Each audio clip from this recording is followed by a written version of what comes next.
Hi and welcome back to the channel, and today I want to talk to you about a subject called width. Okay, mostly width in the backswing. We see a lot of golfers, they try and keep this left arm rigidly straight because they bend and narrow it. But it could be an easier solution than you actually think. So come on, let's go do it.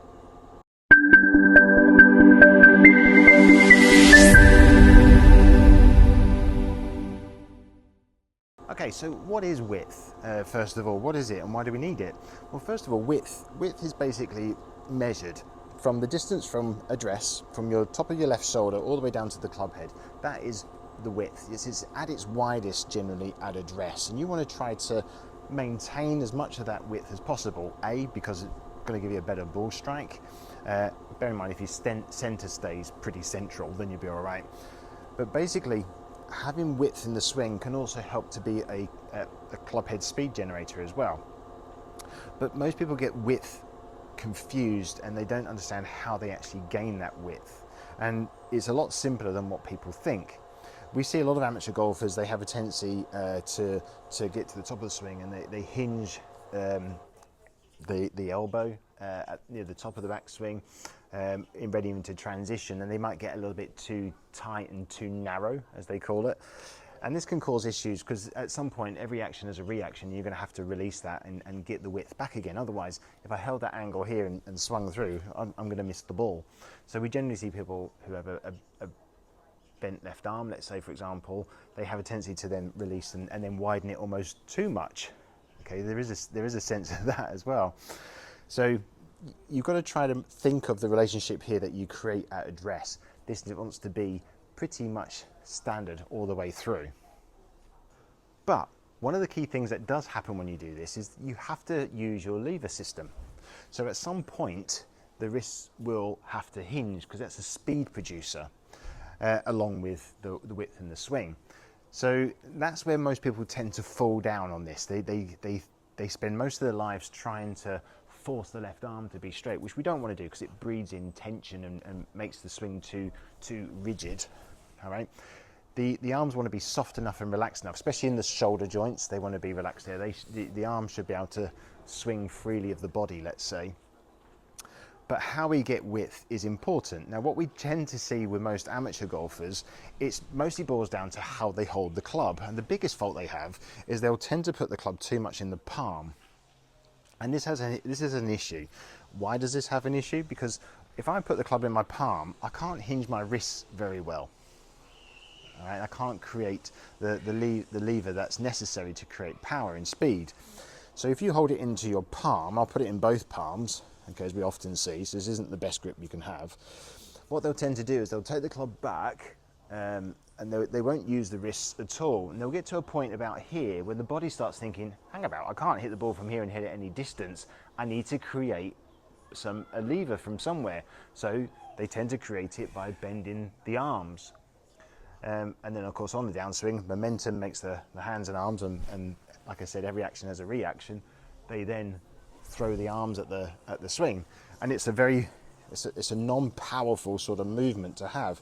So I'm going to go back and through. I can't strike the ball well enough. Okay, that was a horrible strike that came right off the toe. All right, so my body's always looking for a lever, so it's looking for a lever to create. Now, what you want to make sure you do is you have the club or the handle go through the base of the fingers right across here. So as if you're holding it like that. And you want to close the fingers around and then push the hand around on top. So now the club head is in my fingers, not my palm.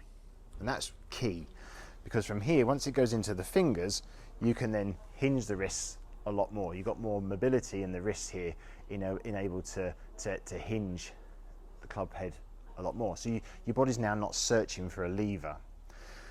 But a great way to feel this as well is you want to try and get a sensation of, and we see some golfers as well get a bit confused by trying to keep the club head as far away from them as possible. That's width. No, it's not.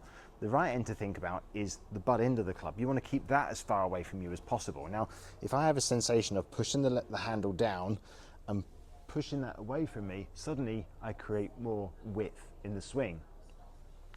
And it's by creating the lever here in my wrists that I don't have to create a lever in my elbows. Okay, so that should make sense. It does to me when I talk about this, and I see dramatic improvements with my guys and girls when I do this, because creating a lever helps them to keep the width in their swing. So we basically go through the motions that I did in last week's video, which was the L to L, by just improving the grip and then getting the feeling of hinging, unhinging and rehinging. And that's vital, especially, and you'll get this feeling of pushing the handle away. A great feeling to have is to try and push the hand or point the handle away from you in the backswing, and then point the handle away from you in the forward swing. So do it from this angle, point the handle away from you, and point the handle away from you in the forward swing. And that's a great way to do it and to practice that. So A, get the grip correct first, and then B, point the handle away and point the handle away. This is going to help you to create width in the swing. Handle, handle. Okay? A, you're going to create the correct lever system, but also B, you're going to create more club head speed, and you'll get more chance of hitting accurately into the ball, because you're keeping the width from this left shoulder to your left wrist pretty consistent. But a lot of it boils down to having an incorrect lever system. Obviously, I've done videos on that before. I'll link it from last week's video to this week's. But have a think about that. So the first thing you want to be checking on is how you're holding the club. Check that first if you're having a tendency to bend the left elbow. If you can sort that out, I promise you your golf will become a heck of a lot more consistent. So we don't want to see this position. We want to see where you're up here. And that's going to make you feel a lot better, and you're going to get a lot more consistency. So there we have it, width. Okay, width is important, but often sometimes it's mistaken and it's led by something else. People see the issue and then they try to cure the issue, but they never delve deeper into what the cause is.